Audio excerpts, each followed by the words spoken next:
মাননীয় ইনভাইটেড ক্ৰমে আমাৰ UPPL দলৰ আজি প্ৰেছ মিটত উপস্থিত হ'ব পৰা সাংবাদিক বন্ধুসকল আৰু সকলো চেনেল ইলেক্ট্ৰনিক মিডিয়া আৰু পেপাৰ মিডিয়াৰ আমাৰ বন্ধুসকল আজি মই UPPL দলৰ হৈ পেলাই UPPL দলৰ এজন সেক্ৰেটাৰী হয় অৰ্থাৎ 14 নং চিৰাংদুৱাৰ কনষ্টিটুৱেন্সিৰ এজন কেণ্ডিডেট হৈ পেলাই মই মাটিৰ কথা লৈ পেলাই অলপ স্পষ্টীকৰণ দিব বিচাৰিছোঁ কিয়নো আজিৰ দিনত BPF দলে মাটিৰ কথা লৈ পেলাই আৰু আমাৰ তৃতীয় শান্তি বড় একৰ্ড দফা 7.2 লৈ পেলাই কিছুমান আমাৰ জাতি জনগোষ্ঠীৰ মাজত বিভ্ৰান্তি আনিব বিচাৰিছে মানে মিছ মেছেজ এটা মানে ফলছ মেছেজ এটা দি পেলাই এইখিনি মই অলপ আজি আপোনালোকৰ থ্ৰুই দি আমাৰ অসমৰ সকলো ৰাইজৰ ওচৰত আৰু BTR বাসীৰ ওচৰত মই স্পষ্টীকৰণ দিব বিচাৰিছোঁ BPF-এ কৈছে 7.2 দফাৰ থ্ৰুই দি UPPL দলে সমূহ আমাৰ BTR অঞ্চলত থকা অনাবড়োসকলক যিসকল আজি নন বড়ো স্পিকিং কমিউনিটি বুলি জনা যায় তেওঁলোকক পাৱাৰত অহাৰ লগে লগে মাটিৰ অধিকাৰ দিয়া নহ'ব আৰু তেওঁলোকক খেদিব যদি খেদোঁতেও নাযায় গাঁৱে গাঁৱে গৈ পেলাই তেওঁলোকে কৈছে আপোনালোকক UPPL পাৰ্টি অহাৰ 1 মাহৰ পিছতে হানিব খুচিব কাটিব এনেকুৱা ভয় ভাবুকি দাবী ধমকি দি পেলাই বিভ্ৰান্তি এটা বেয়া পৰিস্থিতি সৃষ্টি কৰিবলৈ বিচাৰি আছে মই হেতুৱে স্পষ্টীকৰণ দিব বিচাৰিছোঁ আমাৰ BTR বাসীৰ কাৰণে বা অসমবাসীৰ কাৰণে 7.2 কি লিখা আছে যাৰ দ্বাৰা আজি UPPL দলৰ এগেইনষ্টত কথা কৈ পেলাই BPF-এ ৰাজনীতিক মুনাফা কৰিব বিচাৰিছে 7.2 লিখা আছে অসম চৰকাৰে চৰকাৰী কাজ ভূমি চৰণীয়া ভূমি আৰু নদী খহনীয়া হৈ পৰি থকা ভূমি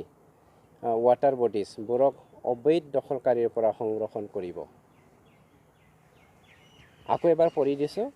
অসম চৰকাৰে চৰকাৰী কাজ ভূমি চৰণীয়া ভূমি আৰু নদী খহনীয়া হৈ পৰি থকা ভূমিবোৰক অবৈধ দখলকাৰীৰ পৰা সংৰক্ষণ কৰিব ইয়াত লিখিছে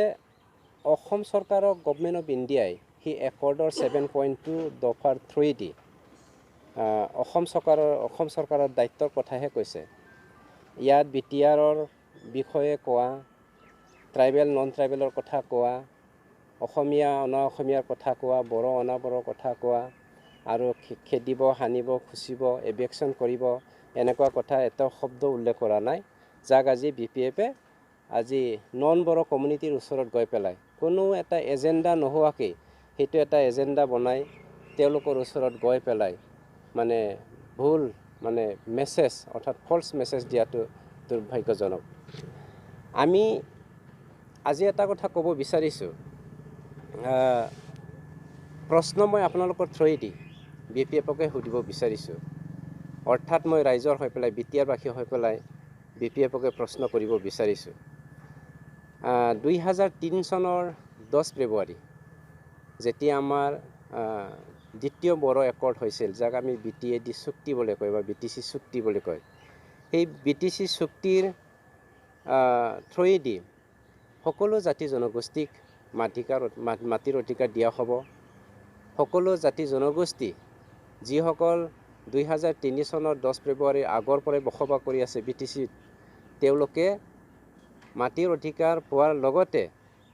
তেওঁলোকৰ মানে জেনেৰেশ্যন নেক্সট জেনেৰেশ্যনসকল তেওঁলোকৰ দেউতাকৰ মানে পৈতৃক সম্পত্তিক পোৱা যাব বুলি লিখা আছে গতিকে মই এটা কথা ক'ব বিচাৰিছোঁ BPF-ক সুধিব বিচাৰিছোঁ 2003 চনৰ 10 ফেব্ৰুৱাৰী চুক্তি মৰ্মে য'ত নেকি BTC-টো এটা 6 শেডিউলত কোনো এটা কি কয় ট্ৰাইবেল বেল্ট এণ্ড ব্লকৰ কথা আহিব নোৱাৰে সেই 6 শেডিউলত থকা সকলো জাতি জনগোষ্ঠী যিসকলক একৰ্ডৰ দ্বাৰাই মাটিৰ অধিকাৰ দিয়া হৈছিল তেওঁলোকক 2013 চনৰ পৰা BPF-এ যিসকলক লৈ পেলাই আপোনালোকে ভোট বেংক হিচাপে ব্যৱহাৰ কৰি আছে, পলিটিক্স খেলি আছে, বড়ো নন বড়ো পলিটিকেল মানে চিনাৰিঅত ভৰাই পেলাই মানুহসকলক মানে ডিভাইড এণ্ড ৰুল কৰি আছে। সেই নন বড়ো কমিউনিটিসকলৰ মাটিৰ অধিকাৰটো কিয় নিদিলে লেণ্ড ট্ৰেন্সফাৰ কৰি পেলাই, সেইটো মই প্ৰশ্ন কৰিছোঁ। কিয়নো 2003 চনৰ আগত যদি মোৰ দেউতাৰ নামত মাটিটো পাট্টা আছিল, ধৰি লওক মই ৰঞ্জিত চক্ৰৱৰ্তী বা মই ৰঞ্জিত যেনিবা সূত্ৰধৰ বা বৰ্মন, মই মৰাৰ পাছত অৰ্থাৎ 2013ৰ পাছত মোৰ ল'ৰাবোৰে মোৰ মাটিটো ট্ৰেন্সফাৰ কিয় কৰিব নোৱাৰা অৱস্থাত আহিল, সেইটো মই BPF-ক প্ৰশ্ন কৰিব বিচাৰিছোঁ। কিয়নো BPF-এ 17 বছৰ আমাৰ BTC শাসন কৰিছিল। 2 নম্বৰ প্ৰশ্নটো মই ৰাইজৰ হৈ পেলাই কৰিব বিচাৰিছোঁ। 2013 চনৰ আগত সকলো জাতি জনগোষ্ঠী যাৰ দ্বাৰাই 2003 চনত 10 ফেব্ৰুৱাৰী একৰ্ডৰ দ্বাৰাই সকলো জাতি জনগোষ্ঠীক মাটিৰ অধিকাৰ দিয়া হৈছে, তথাপিও 2013 চনৰ পৰা আমাৰ BPF দলে নন বড়ো কমিউনিটিসকলক যিসকলে 2013 চনৰ আগত মাটিৰ নামত টেক্স দিছিল, আমি অসমীয়াত কি ক'ব এইটো ৰেভিনিউটো খাজনা দিছিল, কিন্তু আপোনাৰ 2013 চনৰ পাছত খাজনাৰ ঠাইত দখলকাৰী হিচাপে তেওঁলোকৰ ওপৰত জৰিমনাহে লৈছিল কিয়? ইয়াৰ উত্তৰটো BPF-এ যেন সকলো আমাৰ বিটিয়াৰবাসী নন বড়ো স্পিকিং কমিউনিটিৰ বিটিয়াৰবাসীক দিয়ে, ডাইৰেক্টলি ইনডাইৰেক্টলি মই তেওঁলোকক মানে আপোনালোকৰ থ্ৰুৱেদি প্ৰশ্ন কৰিছোঁ। আজিৰ দিনত আমি UPPL দলে প্ৰমোদ বড়ো ডাঙৰীয়াৰ নেতৃত্বত যি ব্যক্তিজন বৰ্তমানৰ দিনত সেই 21st চেঞ্চুৰীত আটাইতকৈ মানে নিকা ব্যক্তিৰ মাজত তেওঁ নিকা ব্যক্তি, তেওঁৰ থ্ৰুৱেদি আমি সকলো জাতি জনগোষ্ঠীক লয়, অৰ্থাৎ UPPL দল য'ত নেকি সকলো জাতি জনগোষ্ঠীক লৈ পেলাই গঢ়া এটা পলিটিকেল পাৰ্টি, আৰু আমাৰ শ্লোগানটো হ'ব পিচ ইউনিটি ডেভেলপমেণ্ট। সকলো জাতি জনগোষ্ঠীক আমি কেনেকৈ পিচ আনি দিব পাৰোঁ, ইউনাইটেডলি আমি কেনেকৈ ডেভেলপমেণ্টটো আনিব পাৰোঁ, সেইটো উদ্দেশ্যেৰে আজি UPPL দলটো গঠন হৈছে। আৰু আমি সন্মুখত এটা ঢাল ৰাখিছোঁ, যাক আমি UPPL দলৰ এটা মন্ত্ৰ হিচাপে লৈছোঁ, লিভ এণ্ড লেট লিভ। যি শব্দটো, যি ভাষাটো, যি মন্ত্ৰটো বডফা উপেন্দ্ৰনাথ ব্ৰহ্মই কৈছিল, জীয়াই থকা আৰু আমাকো জীয়াই থাকিবলৈ দিয়া। কিন্তু যোৱা 17 বছৰে আমাৰ সকলো জাতি জনগোষ্ঠী BTC অঞ্চলৰ BPF দলক এটা অধিকাৰ দিছিলে, তোমালোকে জীয়াই থাকা কিন্তু আমাকো জীয়াই থাকিবলৈ দিয়া। কিন্তু 17 বছৰত BPF-এ আমাক জীয়াই থাকিবলৈ নিদিলে। তেওঁলোকে নিজে জীয়াই থাকিল কিন্তু আমাক জীয়াই থাকিবলৈ নিদিলে। আমি মানুহৰূপে জীয়াই থাকিব পৰা নাছিল, আমাক পশুৰ দৰে তেওঁলোকে ব্যৱহাৰ কৰি আহিছিল, কুকুৰ মেকুৰীৰ দৰে তেওঁলোকে আমাক হত্যা কৰিছিল, কিয়নো ভাতৃকাতি সংঘৰ্ষ আনি আমাৰ মাজত জাতীয় ভেদাভেদ আনি পেলাই যিমানখিনি আমাৰ অধিকাৰ আছিলে সেই অধিকাৰৰ পৰা আমাক বঞ্চিত কৰিছিল, আমাৰ যিমানখিনি প্ৰাপ্য আছিল সেই প্ৰাপ্যৰ পৰা আমাক বঞ্চিত কৰি ৰাখিছিল, যাৰ ফলত আজি আমি মানুহ হিচাপে জীয়াই থকাটো কঠিন হৈ পৰিছিল। গতিকে আজি আমাৰ সকলো বিটিয়াৰবাসী, যিসকল ৰাইজ 17 বছৰৰ আগত 2020 চনৰ 27 জানুৱাৰীৰ আগত বিকল্প এটা ৰাস্তা নথকাৰ কাৰণে BPF-ক ছাপোৰ্ট কৰি আহিছিল, তেওঁলোকে ভয় খাইছিল, তেওঁলোকৰ ভাবুকি, তেওঁলোকৰ মানে নানা দাবী ধমকিৰ লগত ভয় খাই তেওঁলোকে BPF-এ দিয়া আঁঠুৱাৰ তলত সোমাই থাকিবলগীয়া হৈছিল। কিন্তু আজি বিকল্প ৰাস্তা পায়, য'ত নেকি সকলো জাতি জনগোষ্ঠী একগোট হৈ আহিছে, দলে বলে ওলাই আহিছে। গতিকে প্ৰমোদ বড়ো ডাঙৰীয়াৰ নেতৃত্বত UPPL দলত যোগদান হৈ পেলাই পৰিৱৰ্তন বিচাৰি, উন্নতি বিচাৰি, বিকাশ বিচাৰি আৰু আমাৰ মাজত ইউনিটি এটা গঠন কৰিব বিচাৰি যি আমাৰ অসমীয়া সমাজৰ, বিটিয়াৰ সমাজৰ যি মৰমৰ এনাজৰীডাল, সেই এনাজৰীডাল আকৌ মানে যোগ কৰাই পেলাই আমি বসবাস কৰিব বিচাৰিছোঁ। তাকেই লৈ পেলাই আমি UPPL দলে আজি আমাৰ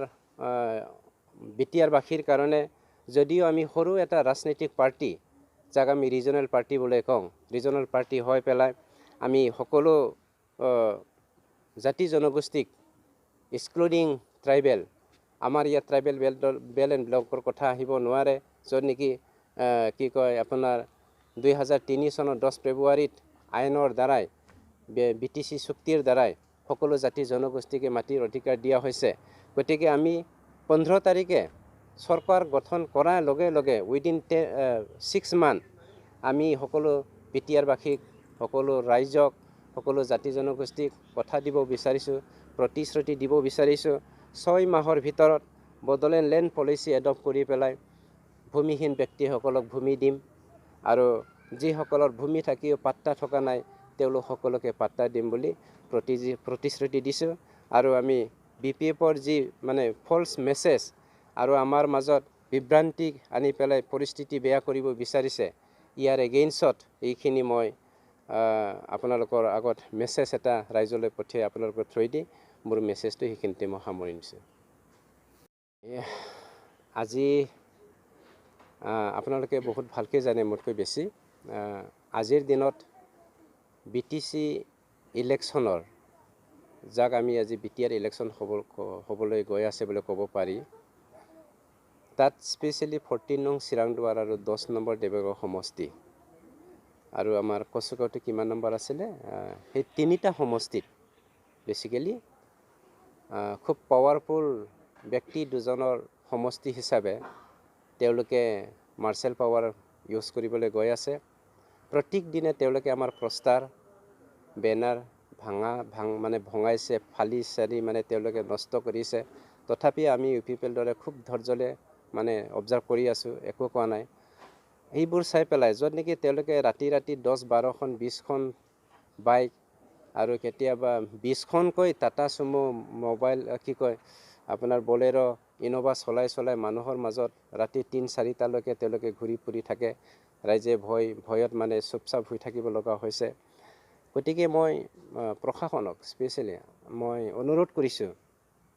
এনেকুৱা এটা পৰিস্থিতি আকৌ হ'ব পাৰে নেকি? তেওঁলোকে হাৰিছে বুলি গম পাই পেলাই ইলেকশ্যনটো আকৌ ডাইভাৰ্ট কৰি পেলাই কিবা এটা তেওঁলোকৰ জিতি যোৱাৰ পৰিকল্পনা কৰিছে নেকি, যাৰ কাৰণে আজি মানে তেওঁলোকে এনেকৈ কৰিবলৈ বিচাৰিছে, মানে কি কয় পৰিস্থিতি বেয়া কৰিব বিচাৰিছে, ৰাইজে যিটো বিচৰা নাই। তাৰ কাৰণে মই প্ৰশাসনক অনুৰোধ কৰিছোঁ, এনেকুৱা যেন পৰিস্থিতি সৃষ্টি নহয়, আপোনালোকে সহায় কৰক। আজি মই ক'ব বিচাৰিছোঁ 73 ইয়াৰ্ছ হৈছে ভাৰতটো কি কয় ইণ্ডিপেণ্ডেণ্ট হোৱা। 73 ইয়াৰ্ছৰ পাছত 73 ইয়াৰ্ছৰ 17 ইয়াৰ্ছটো আমি যে এজন ভাৰতীয় মানুহ আমি নিজকে উপলব্ধি কৰিব পৰা নাছিল, কিন্তু 17 বছৰৰ পাছত এই 2020 চনৰ ইলেকশ্যনত আমি নিকা এটা কি কয় সময় কি কয় গঢ়ি পেলাই ভাল এটা পৰিস্থিতি সৃষ্টি কৰি পেলাই ইলেকশ্যন এজন ভাৰতীয় নাগৰিক হিচাপে ইলেকশ্যন দিবলৈ গৈ আছোঁ। আৰু আমি ভাবিছোঁ এইবাৰ খুব নিকা ইলেকশ্যন হ'ব যদি প্ৰশাসনে আমাক সহায় কৰে।